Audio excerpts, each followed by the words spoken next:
Hello everyone, once again welcome back to our YouTube channel. तो आज के इस क्लास में हम लेसन नंबर 2 को कंप्लीट करने वाले हैं। ये हमारी पार्ट 2 क्लास है। इससे पहले हमने पार्ट 1 की क्लास रखी थी जिसमें हमने लेसन नंबर 2 मीन्स संप्रेषण और संचार तथा संप्रेषण के विविध आयाम, ये जो लेसन है इसके आधे कॉन्सेप्ट को हमने कवर कर लिया था अपने लास्ट क्लास में। कुछ रिमेनिंग कॉन्सेप्ट रह गए थे जो कि हमारे प्रीवियस क्लास में कवर नहीं हो पाए थे, तो उन्हीं सारे रिमेनिंग टॉपिक्स को आज की इस क्लास में हम कंप्लीट करने वाले हैं। साथ ही ये जो लेसन नंबर 2 है इसको हम कंप्लीट कर लेंगे।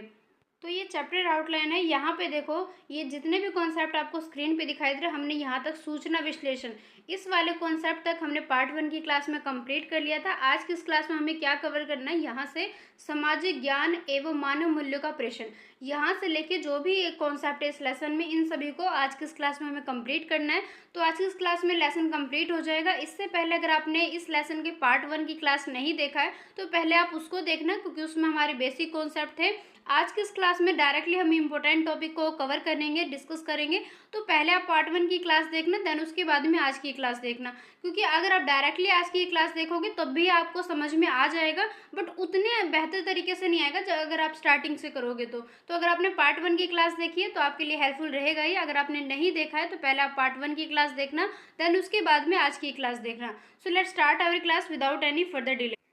तो यहाँ से आज की क्लास जो हमारी स्टार्ट होने वाली है। अगर आपने प्रीवियस क्लास देखा होगा तो आपको ऑलरेडी सब कुछ पता ही होगा। तो आज की इस क्लास को हम यहीं से स्टार्ट करते हैं, सामाजिक ज्ञान एवं मानव मूल्यों का प्रेषण। सबसे पहले देखो, इससे पहले की जो हमने क्लास रखी थी उसमें हमने देखा था कि वो जो फर्स्ट स्टेप होता है, मतलब हमारे जितने भी आयाम होते हैं उसमें हम फर्स्ट स्टेप में क्या करते हैं, सबसे पहले इन्फॉर्मेशन को कलेक्ट करते हैं, उसको शेयर करते हैं। सेकंड में हमने क्या देखा था कि जो भी इन्फॉर्मेशन को हम कलेक्ट कर लेते हैं, देन उसके बाद में उन इन्फॉर्मेशन के रिगार्डिंग हम उनको एनालाइज करते हैं कि क्या इन्फॉर्मेशन में सही दिया गया है, कौन सा ऐसा सूचना है जिसको हमें एडिशन मतलब ऐड करना चाहिए, इम्प्लीमेंट करना चाहिए, कौन सा ऐसे गलत चीज़ें जो कि हमें अपने जो भी हमने सूचना को मतलब जो भी इन्फॉर्मेशन को हमने कलेक्ट किया उसे हमें हटाना चाहिए। कह सकते हैं कि जो भी हमें इम्प्लीमेंट करना वो हम कर सकते हैं। तो सेकंड स्टेप में हमने ये देखा था। ये हमारा थर्ड पॉइंट है जिसमें हम देखेंगे कि सामाजिक ज्ञान जो है मतलब संप्रेषण में सामाजिक ज्ञान और जो मानव मूल्यों का एक जो प्रेषण है वो किस तरीके से है। तो सबसे पहले देखो, संचार का जो अगला महत्वपूर्ण कार्य मतलब जो थर्ड पॉइंट पे आता है,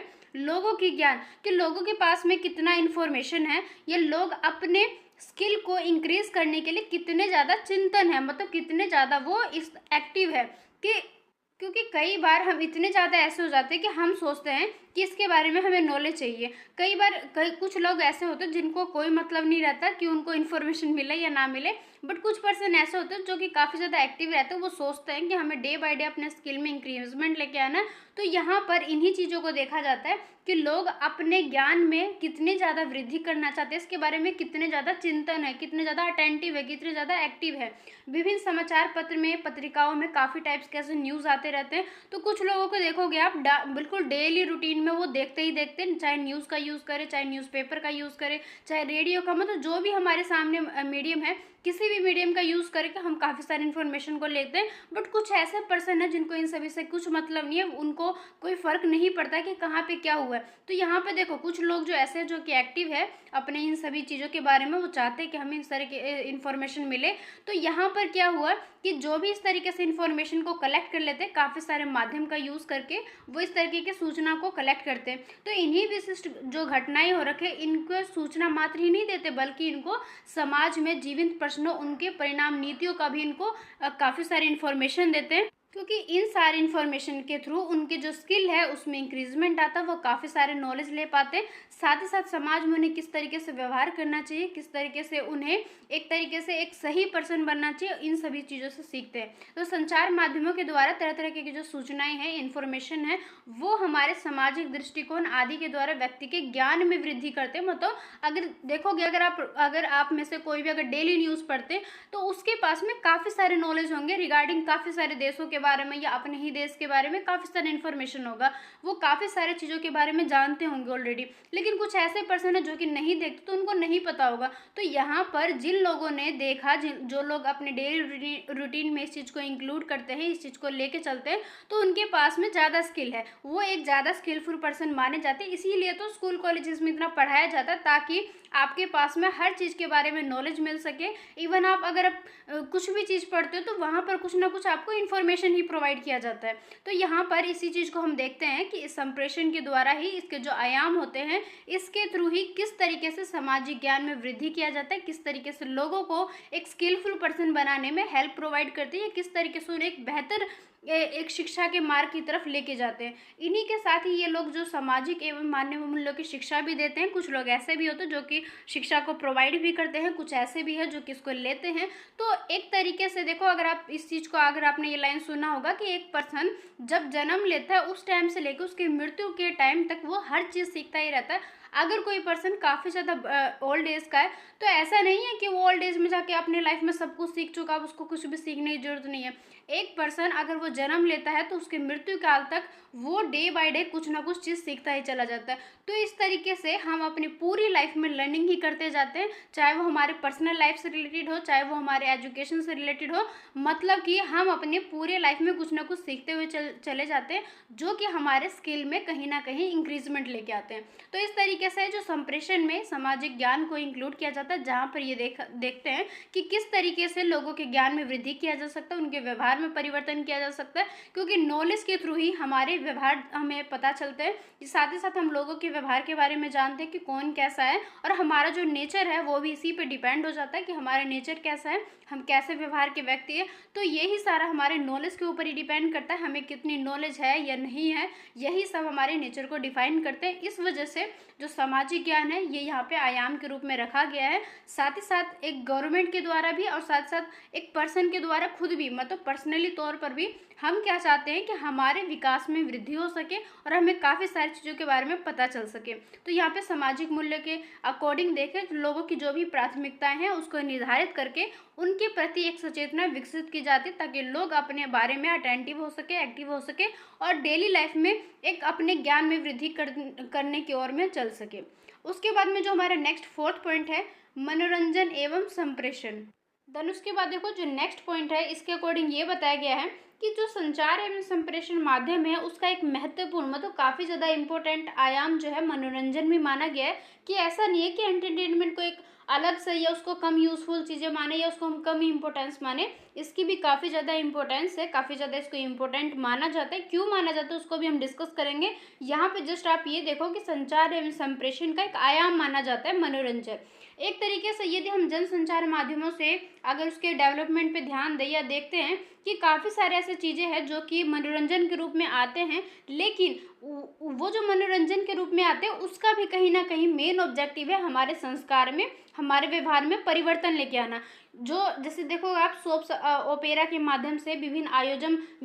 हमारे टेलीविज़न पे देखने को मिलते हैं, जहाँ पर आप देखोगे टेलीविज़न हो गया, समाचार पत्रिकाओं में हो गया, काफ़ी सारे ऐसे फिल्म आ गए जहाँ पे गपशप होते हैं। मतलब कि जैसे आप देखोगे तरह तरह के मूवीज़ आते हैं, सीरियल आते हैं, तो ये आते तो है हमारे एंटरटेनमेंट के लिए, लेकिन वो उनका जो मेन ऑब्जेक्टिव रहता है एंटरटेनमेंट के थ्रू भी हमारे ज्ञान में वृद्धि करना, ताकि हम उसको एंजॉय करके उस चीज़ों के बारे में सीख सके। साथ ही कई बार आप देखोगे जो छोटे बच्चे होते हैं उनको जब स्टार्टिंग में कोई भी चीज़ सिखाया जाता है, जैसे कि उनके स्कूल में ही, तो वहाँ पर उनको जब भी कोई चीज़ सिखाया जाता है तो इस तरीके से सिखाया जाता है ताकि थोड़े बच्चे इंजॉय कर सके, क्योंकि उस टाइम पे उनका पढ़ने का मन नहीं करता या कई का ऐसा इंटरेस्ट नहीं रहता। तो वहाँ पर क्या करते हैं, इस तरीके से सिचुएशन को क्रिएट किया जाता है, ये इस तरीके से उनको प्रोवाइड किया जाता है कि बच्चे लर्निंग के साथ साथ इंजॉय कर पाए, ताकि तभी उनका मन बना रहेगा और वो चीज़ों के बारे में सीख सकते हैं। सेम इसी तरीके से जो टेलीविज़न है, जो जितने भी समाचार है या न्यूज़पेपर है, इसमें कई बार कई चीज़ों को इस तरीके से प्रेजेंट किया जाता है कि हम सोचते हैं कि वो हमारे एंटरटेनमेंट के लिए,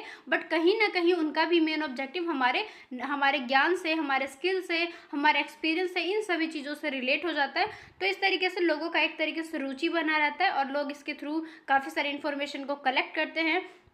कई बार क्या होता है कि इन सभी जो इन एंटरटेनमेंट की चीज़ें होती है, जैसे कोई सीरियल हो गया, कोई फिल्म हो गया, कोई मूवी हो गई, तो लास्ट में जाके देखोगे कोई ना कोई उनका भी एक मोरल रहता है कि हम देखते हैं कि इस मूवी से हमने क्या सीखा, या इस सीरियल का जो मेन उद्देश्य है ये किस तरीके से। कई बार आप देखोगे कोई सीरियल इस तरीके से कि कोई अपराध किया जा रहा है या कोई हिंसा किया जा रहा है, उसके रिगार्डिंग दिया रहता है ताकि हमें पता चल सके कि ये चीज़ें गलत है, हमें नहीं करना चाहिए। या कई बार आप देखोगे कि कुछ सीरियल इस तरीके से बनाए जाते हैं जहाँ पे देखोगे कि आप छोटे बच्चों की शादी करवा दी जाती है, तो वो है तो हमारे एंटरटेनमेंट के लिए, बट उनका मेन ऑब्जेक्टिव क्या है कि हमें ये बताना कि ये चीज़ गलत है, ऐसा हमें नहीं करना चाहिए। तरह तरह की मूवीज़ भी है इस तरीके से, तो उन सभी का मेन ऑब्जेक्टिव यही है, हमें मनोरंजन भी प्रोवाइड करना, मतलब हमें एंटरटेन भी करना और साथ ही साथ हमें इन्फॉर्मेशन को भी प्रोवाइड करना। कई बार आप देखोगे हम जब छोटे क्लास में होते हैं, स्कूल्स में होते हैं, तो हमें कहानियाँ बताते हैं। तो कहानियाँ इसलिए तो बताते हैं क्योंकि हम चाहते हैं कि एक स्टोरी सुनना, और जो सामने वाला पर्सन है वो ये चाहते हैं कि स्टोरी भी सुना दे, साथ ही साथ तुम्हें एक मोरल भी प्रोवाइड कर दिया जाए, कि आपको एक लास्ट में जाके एक मोरल प्रोवाइड कर दिया जाए और ये देखेंगे कि आपने इस चीज़ से क्या सीखा। कई बार आप देखते हो कि घर में ऐसे हमारे जो हमसे बड़े होते हैं, जब हम छोटे होते हैं तो हमें काफ़ी टाइप्स के ऐसे स्टोरी सुनाते हैं, कहानी सुनाते हैं, और लास्ट में जाके हमसे ही पूछते हैं कि आप बताओ कि इस चीज़ से तुमने क्या सीखा। तो इस तरीके से आप सभी ने इस चीज़ को देखा होगा अपने बचपन में, तो आई होप आपको पता ही होगा इसके बारे में थोड़ा सा रिलेट करना, कि इन सारी चीज़ों के थ्रू ही हम क्या करते हैं, सीखते हैं अपनी डेली लाइफ में। और हमारे जिस भी एज में रहते हैं, हम रोज़ इस तरीके से कुछ ना कुछ नई चीज़ों के बारे में सोचते हैं, समझते हैं, और काफ़ी सारी चीज़ों को यहाँ पे हम इन्फॉर्मेशन को कलेक्ट करते हैं और अपने आप को एक स्किलफुल पर्सन बनाने की तरफ लेके चलते हैं। साथ ही कई बार आप देखोगे कि ये जो एंटरटेनमेंट प्रोवाइड करने वाली कंपनी होती है, ये जो भी इनको बना रहे हैं, उनका मेन ऑब्जेक्टिव तो ये होना चाहिए कि वो सही चीज़ को दिखाए अपने एंटरटेनमेंट के थ्रू। बट कई पर्सन ऐसे होते हैं जिनके पास में सच में स्किल नहीं रहता, वो कई बार क्या करते हैं, एंटरटेनमेंट के थ्रू ही गलत चीज़ दिखा देते हैं, जो कि भारतीय जनजीवन से मेल नहीं खाती है। मतलब कि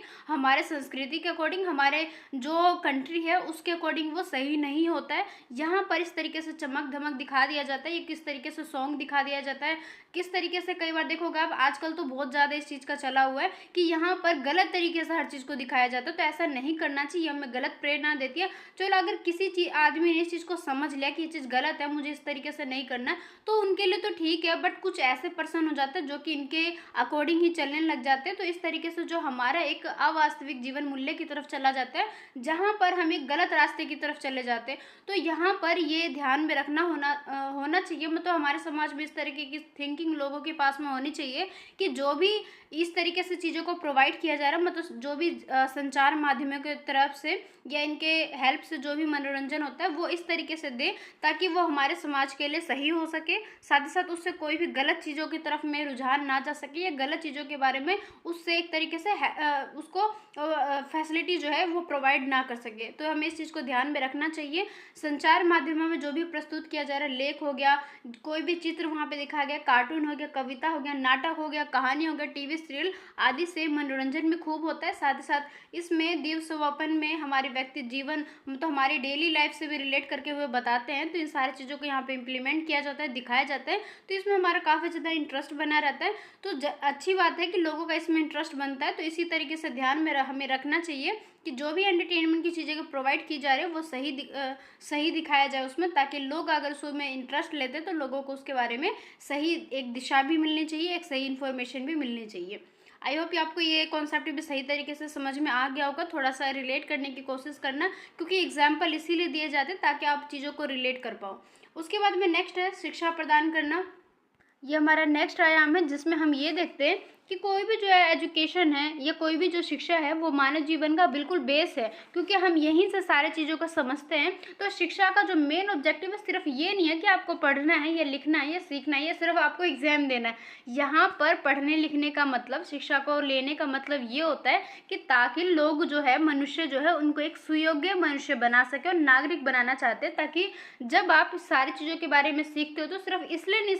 सीखते हो कि आपको पढ़ना है, लिखना है या एग्जाम देना, इस तरीके से नहीं। आपको जो भी चीज़ पढ़ाया जाता है वो इसलिए बताया जाता है, ये आप देखोगे ये जो सिलेबस भी है आपके यूनिवर्सिटी के द्वारा इसलिए प्रोवाइड किया जाता है ताकि आप इनको समझ के, ये नहीं कि आपको क्वेश्चन अटेम्प्ट करके आना है इसलिए आपको पढ़ना है, आपको इसलिए भी पढ़ना है ताकि आप इनके रिगार्डिंग इन्फॉर्मेशन को ले सको और इन फ्यूचर जाके आप एक सही व्यक्ति बन सको। तो यहाँ पर शिक्षा प्रदान करने का मतलब सिर्फ ये नहीं है कि आपको बस पढ़ना है या आपको पढ़ाना है। जिससे क्या होगा कि अगर आप एक सही दिशा में जाओगे, मतलब कि इन सभी चीज़ों को समझ के, मतलब शिक्षा के थ्रू ही अगर आप एक सही दिशा में जाओगे तो उससे क्या होगा, देश के संसाधनों का, रिसोर्सेज का सही तरीके से डेवलपमेंट हो सकेगा। लोगों के मतलब साइंटिफिकली रूप से, टेक्निकल रूप से हमारा जो देश है या हमारी जो एक पर्सनल लाइफ है उसमें हम एक सही शिखर पे जा सकते हैं, मतलब एक ऊंचाई को छू सकते हैं, मतलब एक लाइफ में एक सक्सेसफुल पर्सन बन सकते हैं, जिससे हमारी लाइफ के लिए, हमारी फैमिली के लिए भी, साथ साथ हमारे देश के लिए भी काफ़ी ज़्यादा हेल्पफुल रहेगा।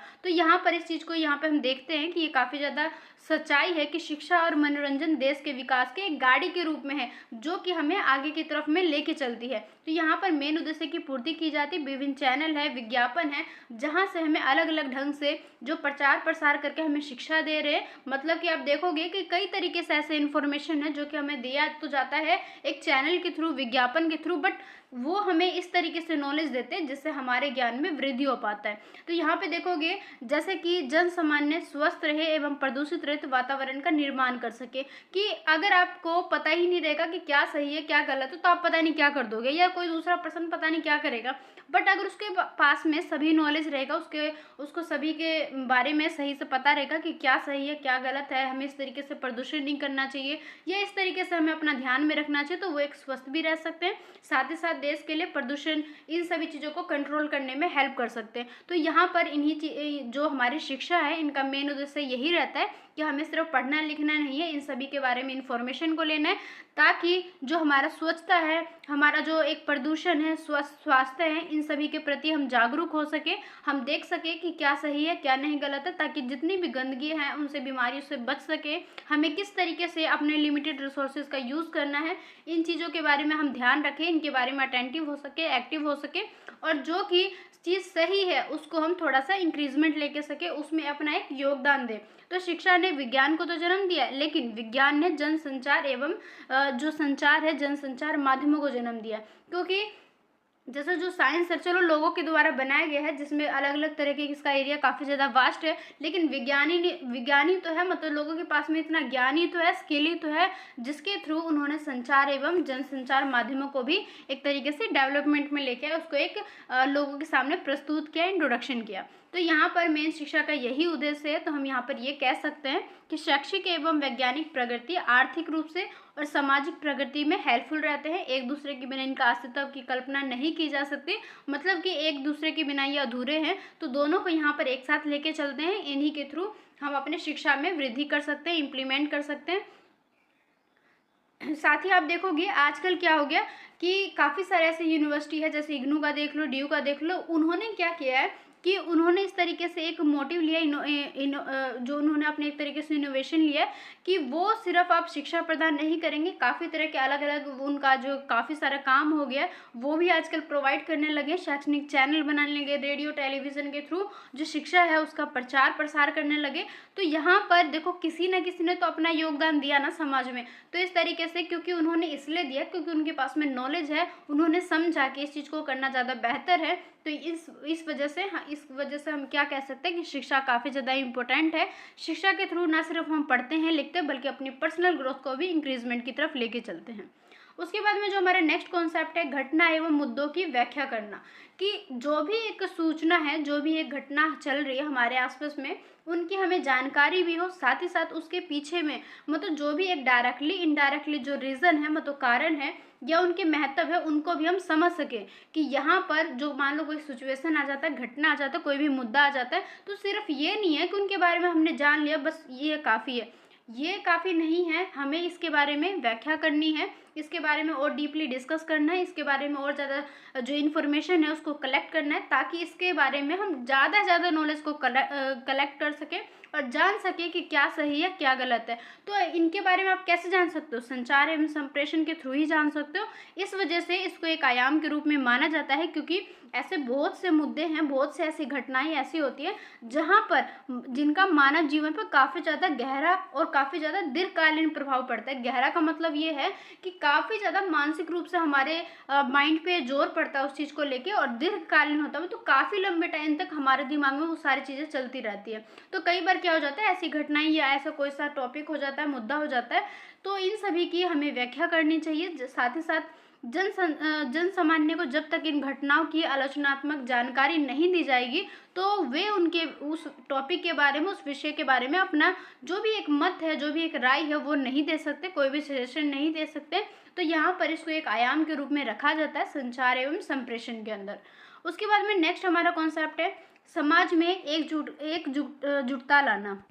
अब समाज में एकजुटता लाना, इसका मतलब क्या है कि समाज में जितने भी लोग लाते हैं वो मिलकर किसी काम को करें। मतलब कि हमारी जो भी शक्ति है, हमारे देश की शक्ति किस पे डिपेंड है, हमारे समाज पे, और हमारे समाज की शक्ति किस पे डिपेंड है, हम सब लोगों के ऊपर। तो यहाँ पर देखो एक एक लोग मिलके ही काफ़ी लोग बनते हैं, और काफ़ी लोग मिलके ही समाज बनता है, और समाज मिलके ही एक देश का निर्माण करते हैं। तो इस तरीके से किसी भी समाज या देश की जो शक्ति है, मतलब उसका जो भी एक स्ट्रेंथ है, वो किस पे डिपेंड करता है, उसके संगठित एवं एकजुट पे। तो शांति के साथ में ज़्यादा विकास हो सके, प्रगति हो सके, इन सभी के कार्यों करने के लिए, साथ ही साथ कोई भी अगर आपदा आ जाती है, कोई भी एक हमारे सामने प्रॉब्लम आ जाता है, तो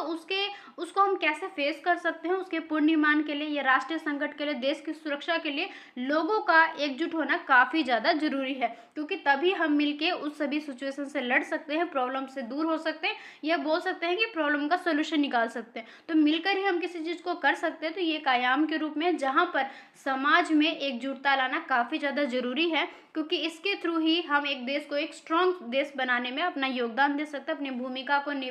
यहाँ पर हम अपने प्रेजेंट कर सकते हैं। तो यहाँ पर जितने भी आपने देखा विश्लेषण में, आलोक में जितने भी आयाम के बारे में हमने डिस्कस किया है, इन सभी के द्वारा व्यक्ति और समाज को नई नई जानकारी देकर लोगों को अपने अधिकारों और कर्तव्यों के प्रति जागरूक करना ही होता है। क्योंकि देखो अभी तक की क्लास में मैंने आपको जो भी चीज़ डिस्कस किया, जो भी चीज़ बताया, वो इसीलिए तो बताया ताकि आपको इन सभी के बारे में इंफॉर्मेशन मिल सके। और आपकी यूनिवर्सिटी ने भी इन सारी चीज़ों को आपके सिलेबस में इसलिए ही डाला है ताकि आप इन सभी के बारे में जान सको, एक स्किलफुल पर्सन बन सको। तो यहाँ पर जितने भी आयाम हमने डिस्कस किए, सभी आयाम का कुछ ना कुछ मेन ऑब्जेक्टिव था, जो कि इन आयाम के थ्रू फुलफिल किया जाता है, और एक स्किलफुल पर्सन बनाने में तो हमारे एक पर्सनली तौर पर भी, और एक समाज के तौर पर भी, एक देश के तौर पर भी योगदान देते हैं। तो आई होप ये सारी चीज़ें आपको समझ में आ गया होगा। साथ ही साथ देखो जो संचार समाज है, मानवीय रूप से या आधुनिक बनाने में हमें महत्वपूर्ण आधारभूत भूमिका निभाता है। मतलब कि इन सभी के बेस पे ही हम एक तरीके से आगे बढ़ते हैं, अपने स्किल को लेते हुए, बढ़ाते हुए। संचार और संप्रेषण जो है आधुनिकीकरण कराने के साथ साथ स्वयं भी समय के साथ में आधुनिक बनती जा रही है। कि ऐसा नहीं है कि हमारा जो स्किल है एक पुराने टाइम तक ही लिमिट रह जाए। हमारा जो स्किल है हमें इस तरीके से रखना है ताकि वो टाइम टू टाइम चेंज भी होता रहे, इम्प्लीमेंट भी कर सके, एक आधुनिक तरीके से चल सके कि आज के टाइम में किस चीज़ की ज़रूरत है, आज के टाइम में हमें किस तरीके से सोचना चाहिए, समझना चाहिए, इन सारी चीज़ों को लेके चलते हैं। साथ ही साथ इसी के कारण आधुनिक काल में ज्ञान का विस्फोट संभव हो पाया, क्योंकि लोग अगर अपनी थिंकिंग में चेंजेस नहीं लाएंगे तो वो कैसे आगे बढ़ सकते हैं। तो यहाँ पर इन्हीं चीज़ों को देखा जाता है ताकि दृष्टि से उच्च स्तर से नीचे स्तर तक सूचना प्रवाह होता रहता है। जो हमारे अधिकार है वो नीचे से ऊपर, ऊपर से नीचे चलते रहते हैं। कहने का मतलब ये है कि अगर आप देखोगे किसी भी ऑर्गेनाइजेशन में, किसी भी कंपनी में देखोगे, जो अधिकार होते हैं, जो हमारे राइट्स होते हैं, वो एक टॉप लेवल के लोगों से नीचे की तरफ जाता है। मतलब जो सबसे नीचे वाले लेवल पे काम करने वाले पर्सन होते हैं, लाइक मजदूर हो गए या कोई भी अलग पर्सन हो गए, साथ ही साथ उनके द्वारा भी सूचना उनके टॉप लेवल के मैनेजर तक जाता रहता है। तो इस तरीके से हमारे जो अधिकार है, सूचना है, वो नीचे से ऊपर, शीर्ष अधिकारी से नीचे के कर्मचारी तक पहुंचाते रहते हैं। चाहे वो मौखिक में जाए, लिखित में जाए, वो उनके ऊपर डिपेंड करता है, बट इस तरीके से जो उनका इन्फॉर्मेशन का वो फ्लो है वो बिल्कुल चलता रहता है। तो मौखिक संप्रेषण में ज़्यादातर बातचीत, भाषण हो गए, टेलीफोन हो गए, बैठकों के द्वारा होता है। वहीं अगर लिखित रूप में देखें तो यहाँ पे पत्र पत्रिकाओं का हो गया, पोस्टर हो गए, वार्षिक रिपोर्ट नोट्स हो गए, हमारे पैम्पलेट हो गए, बुलेटिन हो गए, परिपत्र हो गए, इन सभी का यूज़ किया जाता है। मतलब कि अगर आप एक ओरल कम्युनिकेशन करते हो तो वहाँ पे आपके मीडियम अलग होते हैं। अगर आप लिखित, मतलब कि अगर आप रिटर्न में कम्युनिकेशन करते हो तो वहाँ पर आपके जो मीडियम है वो अलग हो जाते हैं। तो यहाँ पर हमारे ऊपर डिपेंड करता है कि हम कौन सी सूचना को किस मीडियम का यूज़ करके प्रोवाइड करेंगे। लेकिन ऊपर से नीचे की ओर संप्रेषण के लिखित का प्रयोग सामान्यतः उस समय किया जाता है जब किसी बात को हमें गोपनीय रखना है, मतलब कि सीक्रेट रखना है। जैसे कि आप देखोगे किसी कंपनी के अंदर अगर काफ़ी ज़्यादा इंपॉर्टेंट बात हो तो वहाँ पर उसको रिटर्न में यूज़ करते हैं ताकि डायरेक्टली उसे हम वहाँ तक पहुँचा सके जहाँ पर इसकी नीड है। अगर वहीं पे नॉर्मल बात होगी तो उसको डायरेक्टली हम बोल के बता सकते हैं। तो कई बार आप खुद भी देखोगे कि अपने फ्रेंड सर्कल की ही बात कर लो, अगर कोई काफ़ी ज़्यादा इंपॉर्टेंट बात है तो आप ज़्यादातर कोशिश करोगे या तो फेस टू फेस बताओ या तो मैसेज के थ्रू बताओ, किसी के सामने ना बताओ या किसी के थ्रू ना बताओ। वहीं अगर नॉर्मल बात है तो आप एक ग्रुप में भी डिस्कस कर लोगे या काफ़ी सारे लोगों के सामने भी डिस्कस कर लोगे। तो यहाँ पर इस चीज़ को देखा जाता है कि हमारी सूचना किस टाइप की है, उसके अकॉर्डिंग हम चलते हैं। ऐसे ही चीज़ें सारी कंपनी में इम्प्लीमेंट होते हैं, बाद में जाके वो डॉक्यूमेंट हो गया, कोई भी दस्तावेज हो गया, उसको एक प्रूफ के तौर पर, जिसे हम बोलते हैं साक्ष्य की जरूरत होती है, जिससे हम एक डॉक्यूमेंट को प्रूफ के तौर पर रखते हैं। संप्रेषण की प्रक्रिया में मतलब संप्रेषण की कम्युनिकेशन की जो भी प्रोसेस है, यहाँ पर कई बार देखोगे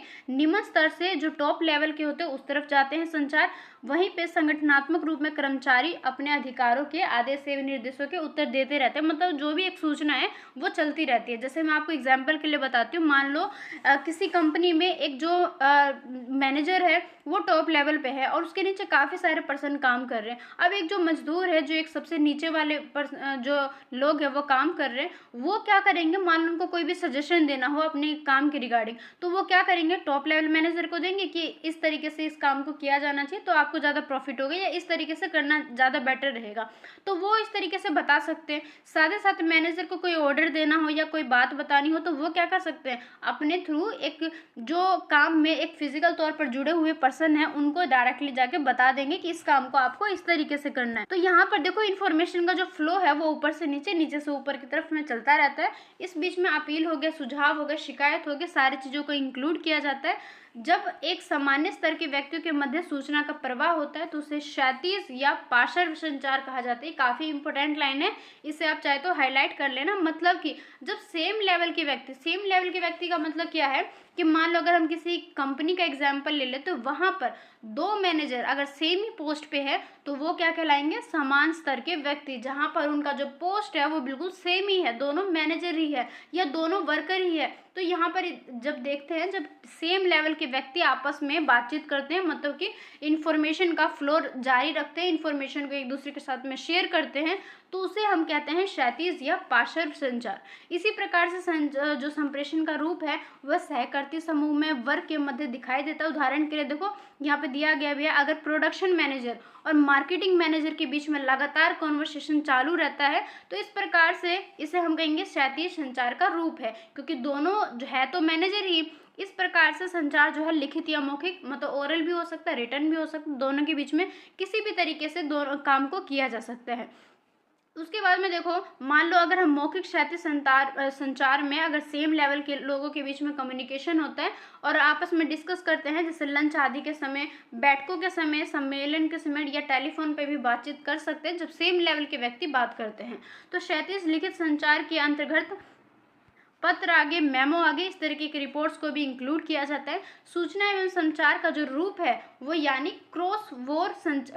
वार संचार भी है, क्योंकि आपस में इंफॉर्मेशन है क्रॉस रूप में जाती है। तो इस तरीके से काफ़ी सारे ऐसे लेवल है, स्तर है, विभिन्न सारे ऐसे विभाग है जहाँ पर सूचनाओं का जो प्रवाह है वो बिल्कुल जारी रहता है, जो इन्फॉर्मेशन का फ्लो है वो लगातार चलती रहती है। इसमें औपचारिक श्रृंखला के पालन के बिना भी लोग सीधे एक दूसरे से बातचीत भी कर सकते हैं, मतलब डायरेक्टली भी कर सकते हैं, या हो सकता है कि वो 1 बाय 1 जो पोस्ट है उसके अकॉर्डिंग बात करें। जैसे कि जो सबसे लो लेवल पे सबसे नीचे वाले वर्कर है, अगर वो उनको इन्फॉर्मेशन को प्रोवाइड करना तो पहले वो मिडिल लेवल के मैनेजर को बताएंगे, जो मिडिल लेवल के पर्सन है वो टॉप लेवल के मैनेजर को बताएंगे। तो इस तरीके से जो सूचना है वो लेवल बाय लेवल भी चल सकता है, या हो सकता है कि डायरेक्टली भी करे। तो ये कंपनी के ऊपर, ऑर्गेनाइजेशन के ऊपर, कई बार हमारे बातचीत के ऊपर डिपेंड करता है कि हमें इन्फॉर्मेशन को औपचारिक रूप से चलना है या अनौपचारिक रूप से चलना है।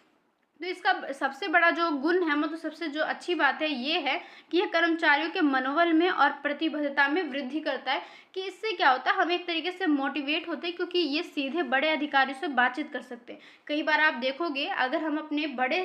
लोगों के साथ में डायरेक्टली बात कर पाए तो वहाँ पर हम क्लियरली सारे बातों को समझा सकते, बोल सकते। वहीं अगर हम डायरेक्टली बात ना कर पाए, किसी दूसरे पर्सन के थ्रू बात करें, तो वहाँ पर हमारा जो कम्युनिकेशन है वो उतना इफेक्टिव नहीं हो पाता है। तो इसी तरीके से सेम इसी एग्जाम्पल को अगर हम किसी कंपनी में, किसी ऑर्गेनाइजेशन में देखें, तो वहाँ पर अगर कर्मचारी डायरेक्टली अपने मैनेजर से बात कर पाए तो वहाँ पर बातें ज़्यादा संतुष्टि से, मतलब ज़्यादा लोग सेटिस्फाई हो पाते हैं, साथ ही साथ लोग ज़्यादा अच्छे तरीके से बातचीत कर पाते, सारे कन्फ्यूजन को दूर कर लेते, डायरेक्टली बात करते हैं। वहीं अगर किसी मान लो मिडिल लेवल के जो पर्सन है, अगर उनके थ्रू बात करें तो वहाँ पर इतना क्लियरली मैसेज का फ्लो नहीं हो पाता है, या कई बार वो जान के भी नहीं बोलते, उनको लगता है कि ये बातें सब लोगों के बीच में फैल जाएगी, इस वजह से भी कई बार नहीं कहते। तो डायरेक्टली जो कन्वर्सेशन है वो सबसे बेहतरीन माना जाता है, क्योंकि यहाँ से इफेक्टिव कम्युनिकेशन जनरेट होता है। तो विभिन्न विभागों के मतलब जितने भी ऐसे विभाग है कंपनी के अंदर, इनकी गतिविधियों के मतलब जो भी इनकी एक्टिविटी है, इनके बीच में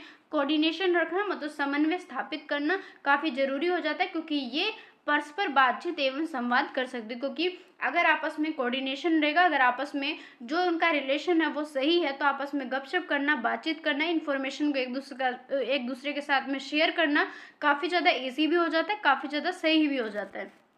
सो आई होप ये सारे कॉन्सेप्ट आपको सही तरीके से समझ में आ गया होगा। यहाँ पे देखो उसके बाद में निष्कर्ष, मतलब यहाँ से हमारी एक्सरसाइज स्टार्ट हो गई, मतलब कि हमारा जो लेसन है वो कंप्लीट हो चुका है। यहाँ से अभ्यास पर्सन स्टार्ट हो गए, इट मीन्स हमने पूरे कॉन्सेप्ट को, सारे कॉन्सेप्ट को कंप्लीट कर लिया। तो अब आपको सजेशन में ज़रूर से बताना है कि आज की क्लास आपको कैसी लगी, आपको सारे कॉन्सेप्ट में समझ आ गए होंगे। साथ ही अगर आपके पास कोई भी सजेशन हो क्लासेस को लेके, या कोई भी प्रॉब्लम हो, या कोई भी डाउट हो, या कोई भी अगर आप दूसरी चीज़ मुझसे पूछना चाहते हो रिगार्डिंग क्लासेस, सो प्लीज़ आप उसे शेयर जरूर से करना, कमेंट सेक्शन में ज़रूर से बताना। साथ ही क्लासेस को लाइक और शेयर करना ना भूलें, और अगर आपने चैनल को सब्सक्राइब नहीं किया अभी तक तो सब्सक्राइब भी जरूर से कर लेना, क्योंकि इस चैनल पर मैं काफ़ी सारे क्लासेस को प्रोवाइड करती हूँ, आपके लिए काफ़ी ज़्यादा हेल्पफुल रहेगा चैनल इन फ्यूचर तक के लिए। तो आप भी सब्सक्राइब जरूर कर लेना अगर आपने नहीं किया है तो, और अगर आपने कर रखा है ऑलरेडी तो इसको जरूर से शेयर करना। मिलता है अपने नेक्स्ट वीडियो में, क्योंकि आज की इस क्लास में हमने लेसन को कंप्लीट कर लिया। जो हमारी नेक्स्ट क्लास आएगी उसमें हम सेकंड यूनिट को स्टार्ट करेंगे, सेकंड यूनिट के फर्स्ट लेसन को स्टार्ट करेंगे।